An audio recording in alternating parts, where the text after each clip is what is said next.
Heru Budi, pejabat Gubernur DKI Jakarta, membuat ulah. Sepertinya di sana akan diubah, apapun produk Anies Baswedan akan diubah. Apakah betul itu terjadi? Di mana partai-partai pengusung Anies Baswedan selama ini, apakah tidak ada protes? Atau memang ya seharusnya PJ itu begitu? Bagaimana menurut kalian? Menurut analisis saya,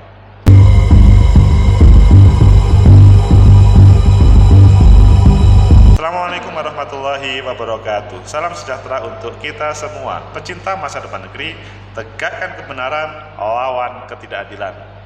Pejabat gubernur seharusnya bekerja secara profesional, menjalankan posisi beliau sebagai pejabat, bukan bagian dari kepentingan yang ada. Namun di sini yang terjadi di pejabat gubernur DKI Jakarta mendapatkan beberapa sorotan, kritik, protes. Apa sih yang terjadi? Yuk kita baca di beberapa media. Selanjutnya nanti kita kupas dan kita analisa bagaimana yang terjadi sebenarnya. Pertama kita baca di tempo.co, PKS kritik Heru Budi yang terkesan bersih-bersih jejak Anies Baswedan di Jakarta. Ini PKS salah satu pendukung Anies Baswedan pada waktu di DKI dan mengkritiknya. Apakah betul kritiknya itu serius? Bukan. Kita lihat lagi juga di FIFA, Heru Budi hapus jejak Anies, Fahri Hamzah, kemana saja partai pendukung Anies? Ini berbeda, katanya di mana saja partai pendukung Anies, kok kelihatannya berbeda ya kritiknya. Ya kita perdalam nanti. Kemudian kita lihat di suara.com, PJ Gubernur Heru Budi Hartanto banjir hujatan gegara ganti slogan Jakarta peninggalan Anies Baswedan. Oke, kita baca di tempo.co dan lainnya kita lengkapi nanti. PKS kritik Heru Budi yang terkesan bersih-bersih jejak Anies Baswedan di Jakarta. Tempo.co, juru bicara PKS Muhammad Iqbal mengkritik sejumlah kebijakan pejabat Gubernur DKI Heru Budi Hartanto. Menurut dia, apa yang diputuskan Heru terkesan ingin menghapus jejak atau apa yang sudah dilakukan pemimpin DKI terdahulu Anies Baswedan. Apakah iya? Apa yang dilakukan adalah kebijakan yang tidak substansi dan asal beda, terkesan ingin menghapus jejak Gubernur Anies Baswedan, kata dia di dalam keterangan tertulisnya pada hari Senin kemarin. Iqbal menilai Heru membuat kebijakan ini tak substantif di ibu kota. Pertama, soal wacana membuat slogan baru untuk Jakarta. Menurut dia, Heru tidak perlu menciptakan slogan baru yang nantinya menggeser slogan Jakarta Kolaborasi. Kemudian, itu menjadi kritik pertama, maksudnya ngomong slogan, ya pasti akan menjadi panjang urusannya para pendukung. Kemudian sebelumnya Anies menciptakan jenama resmi kota, city brand, bernama Plus Jakarta atau Jakarta dengan slogan Jakarta Kolaborasi. Identitas kota ini dituangkan dalam peraturan Gubernur DKI nomor 58 tahun 2020 tentang penjenamaan kota Jakarta. Heru lantas membuat slogan baru, sukses Jakarta untuk Indonesia. Ini peci. Meski begitu, slogan ini tak serta-merta mengganti logo Plus Jakarta. Iqbal menuturkan slogan Anies Baswedan sudah bagus, kekinian dan cocok bagi semua golongan. Slogan sebagai kota kolaborasi tidak perlu diubah, apalagi masa jabatan hanya 1 tahun. Terkesan Heru adalah de-anisasi. De-anisasi maksudnya menghapus jejak yang telah ditinggalkan Anies di ibu kota. Upaya penghapusan tersebut tak hanya tampak dari wacana pembuatan slogan baru, tapi juga penggantian beberapa pejabat pemerintah daerah hingga pimpinan BUMD DKI. Salah satu yang disoal Iqbal perombakan Sekretaris Daerah Jakarta, Heru mencopot jabatan Marwah Ahmad Ali sebagai sekda dan memberikannya posisi baru menjadi Deputi Gubernur Jakarta bidang budaya dan pariwisata. Kursi yang ditinggalkan Marwah kini ditempati PJ Sekda Uus Kuswanto. Uus merangkap jabatan sebagai Asisten Kesejahteraan Rakyat Sekesejahteraan Daerah. Padahal Iqbal menyampaikan Marwah adalah tokoh Betawi yang tidak bermasalah, sehingga penggantian dilakukan terkesan bagian dari upaya membersihkan loyalis gubernur sebelumnya.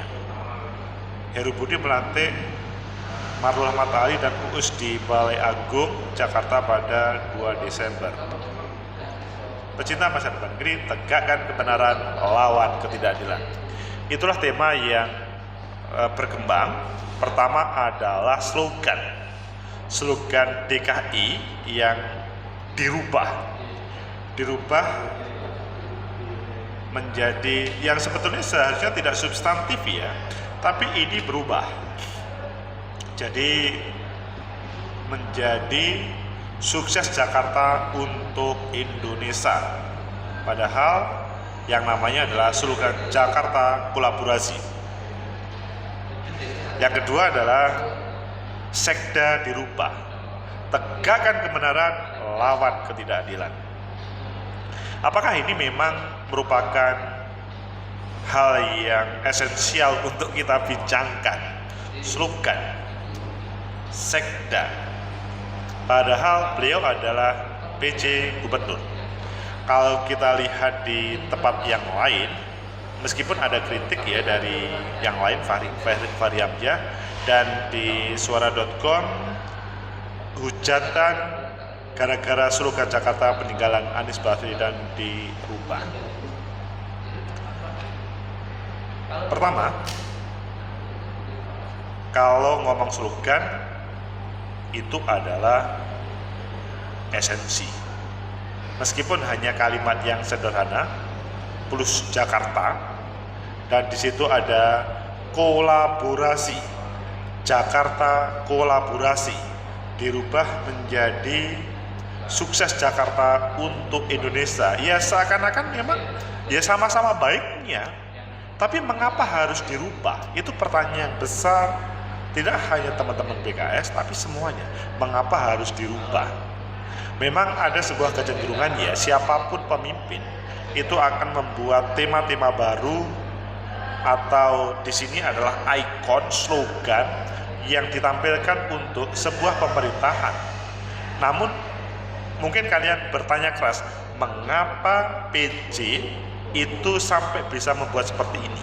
Kalau seseorang itu adalah kepala daerah definitif, maksudnya produk dari sebuah demokrasi, bukan pilihan, maksudnya bukan penunjukan, maka it's okay. Tetapi kalau ini adalah sebuah produk penunjukan dan PJ, coba bayangkan, PJ diberikan kesempatan, bukan diberikan kesempatan, membuat perubahan slogan.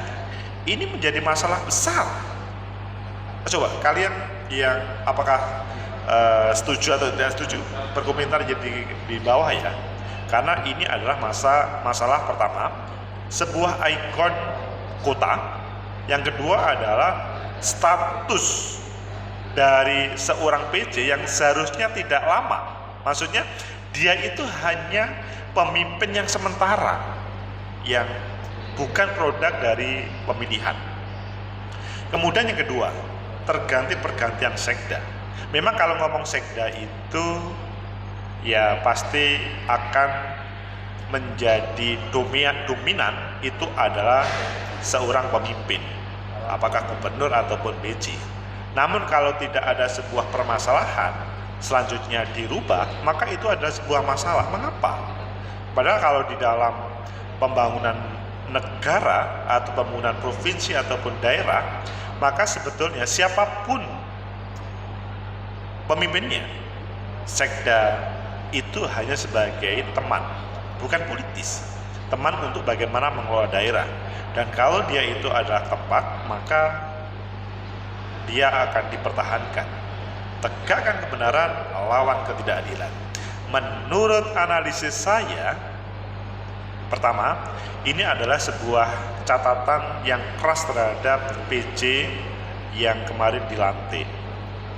Jadi pejabat-pejabat gubernur, bupati, wali kota yang mereka tanpa dipilih oleh rakyat secara langsung, maka mereka itu mempunyai tugas utama bagaimana, menurut saya sih, melanjutkan apa yang sudah terjadi, bukan membuat sesuatu yang baru, karena dia bukan produk pemilihan, tapi produk menunjukkan. Ya, memang di sisi lain beliau melanjutkan apa yang menjadi pesan dari pemilih, maksudnya bukan pemilih, yang menunjuk, taruhlah misalkan negara. Tapi kan tidak boleh memutus hubungan produk yang kemarin, kecuali dia adalah produk pemilihan, dipilih langsung oleh rakyat.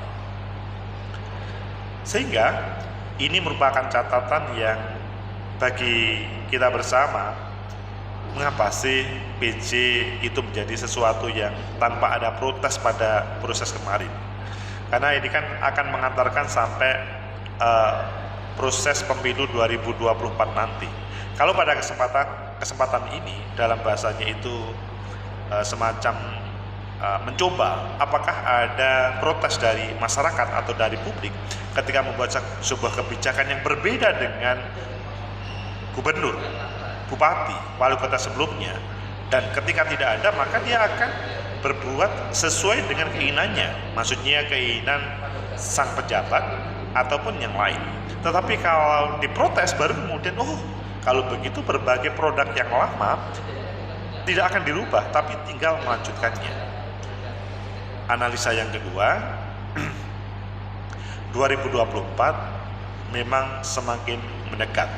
Pasti di situ dialektika, dinamika yang terjadi adalah bagaimana menampilkan pemimpin terbaik di 2024. Meskipun ada kelompok-kelompok yang dia apolitik, menjauh dari politik, tapi dalam prakteknya sedikit banyak pasti akan dipesani. Taruhlah salah satunya adalah pejabat kepala daerah yang seharusnya mereka tidak menjadi bagian dari proses permainan politik, tapi kalau ada sebuah indikasi yang berbeda dengan, taruhlah misalkan pejabat kepala daerah dahulu yang selanjutnya kepala daerah dahulu itu akan melanjutkan di tempat tersebut atau di tempat yang lain yang lebih bagus, maka bisa-bisa dia akan memutus, dan ini menurut saya kurang bagus ya. Analisa ketiga, bahwa teman-teman pendukung dari gubernur, bupati, wali kota yang lama memang harus lebih serius untuk menyampaikan kritiknya, supaya marwah gubernur, bupati, wali kota yang lama itu tidak mudah dihilangkan oleh pejabat gubernur, bupati, wali kota yang baru. Jadi perlu ada kritik keras. Dan yang keempat, seandainya ada sebuah protes, maka perlu ada semacam proses lanjutan. Apakah misalkan pelaporan terkait dengan apakah yang bersangkutan itu mendelegitimasi gubernur atau kepala daerah sebelumnya atau tidak. Ya, bahasanya itu adalah kalau dia melanggar kode etik sebagai pejabat, maka harus diproses supaya di tempat lain tidak main-main kalau di satu tempat itu sudah diproses. Tegakkan kebenaran, lawan ketidakadilan. Di sini kita tidak ngomong like and dislike terhadap satu pejabat ataupun pejabat yang lain, tapi bagaimana pejabat kepala daerah yang mengantar pada pemilu 2024 tidak diintervensi oleh kepentingan kelompok satupun. Apakah kelompok misalkan yang lebih besar di dalam daerah tersebut atau yang berkecil, tidak, tapi dia betul-betul melaksanakan sebagai pejabat yang mewakili pemerintah pusat. Selanjutnya, berbagai program yang ada di situ perlu diperjuangkan at least sebagaimana kepala daerah, siapapun kepala daerah dari unsur partai manapun, barulah kalau di DKI Heru Budi itu yang melanjutkan apa yang dihasilkan oleh seperti Anies Baswedan pada waktu sebelumnya. Kalau misalkan gubernur di Jawa Tengah produknya Mas Ganjar, nanti kalau sudah ada pejabat dan selanjutnya, sehingga pemerintahan itu berjalan dengan baik. Jangan sampai pejabat kepala daerah itu bermain-main untuk kepentingan dirinya selanjutnya. Ya, memang kita percaya bahwa kepentingan itu tidak akan lepas dari siapapun, salah satunya adalah pejabat. Tetapi rule of game dari seorang pejabat perlu ditegakkan ketika memimpin sebuah daerah, ketika menjadi pejabat. Semoga bermanfaat. Like, subscribe, comment, and share. Sampai jumpa.